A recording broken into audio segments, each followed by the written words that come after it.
예, 방금 전에 의원총회장에서 의원이 무슨 범죄자냐라고 외치셨던 강기정 의원이 지금 제 옆에 나와 계십니다. 어서 오십시오. 네, 안녕하십니까. 예.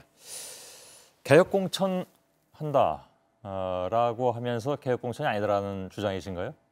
개혁 공천에는 반대하지 않죠. 예. 문제는 사전에 전혀 아무런 소통 없이 국회의원들이 공천에 개입하는 것 자체가 매우 부당한 공천, 줄세우기 공천이라 할 것이라는 이런 예단을 갖는 지도부의 문제다. 실제로 그런 예가 여태까지 있지 않았던가요?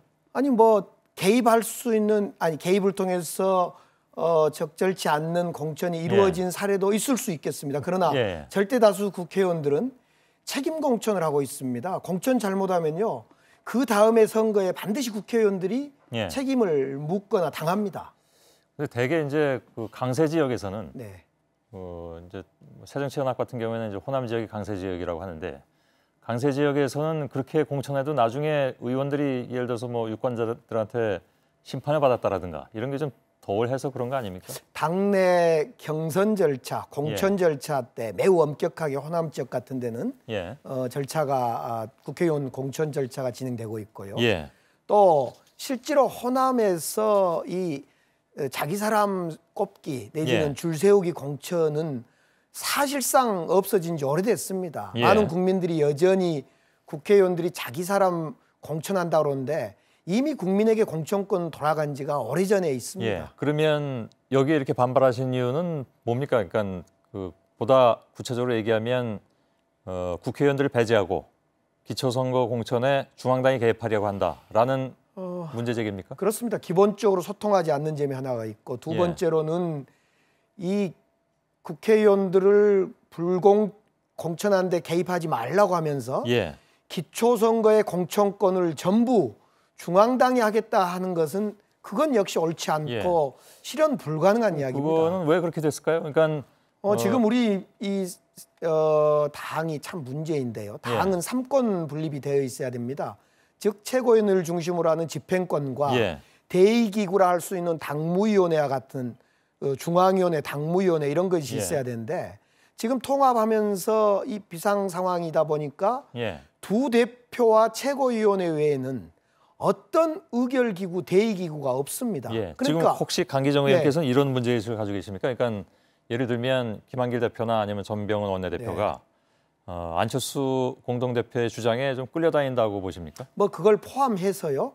지금 두 대표와 일부 지도부가 이 의원들이나 많은 구성원들의 의견을 묻지 않고 예를 들면 당헌을 지난 일요일 날 최고위원회에서 개정을 했습니다.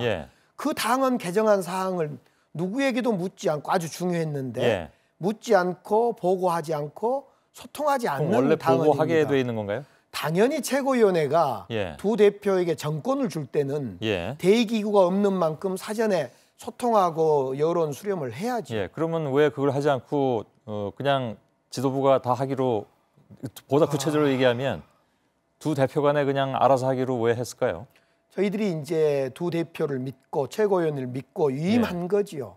통합 상황이라는 불가피한 상황에 맞춰서 이 구성원들, 국회의원을 포함한 구성원들이 위임을 하셨으면 그렇게 두 사람이 정한다고 해서 그럼 위임했으니까 더 할 말이 그렇기 없어요. 때문에 두 대표들이 매우 신중하게 의견 수렴과 절차를 받기 전에 다양한 의견 수렴을 해야 되는데 두 지도부는 지금 거의 제왕적으로 정권을 휘두르고 있어서 오늘 그 지점이 폭발한 겁니다. 하나는 공천에 개입하지 마라.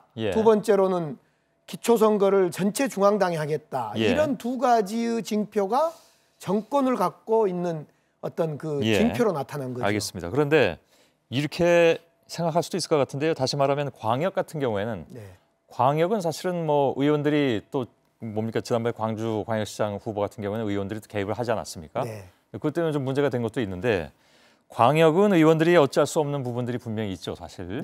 그죠? 근데 기초의원 선거는 의원들이 개입할 수 있는 여지가 커지잖아요. 근데 그걸 하지 말라고 하니까 기득권을 내놓으라는 것으로 들려서 의원들이 반발했다. 이렇게 해석할 수 있을 것 같습니다. 기본적으로 오늘 상황은 의원들을 믿지 못한 거죠. 두 대표가 의원들이 공천에 개입하면 부적절한 줄세우기가 될 거다. 이런 전제하에 있었기 때문에 아주 이의 있다라는 소리가 아주 거칠게 크게 나왔던 겁니다. 그래서 범죄자냐 이렇게 말씀하신 것 같은데, 글쎄요. 이건 좀 상황을 지켜보긴 해야 되겠습니다만은 이른바 개혁공천 가지고 새정치가 남내에서 여러 가지 좀 덜커덩거리는 소리가 많이 나서 도대체 어떤 얘기일까 좀 궁금해하시는 분들도 계실 것 같아서 오늘 강기정 의원님 잠깐 좀 모셨습니다. 시간상 더 길게 말씀 나누기 좀 어렵네요. 일단 사정은 좀 알겠습니다. 고맙습니다. 감사합니다.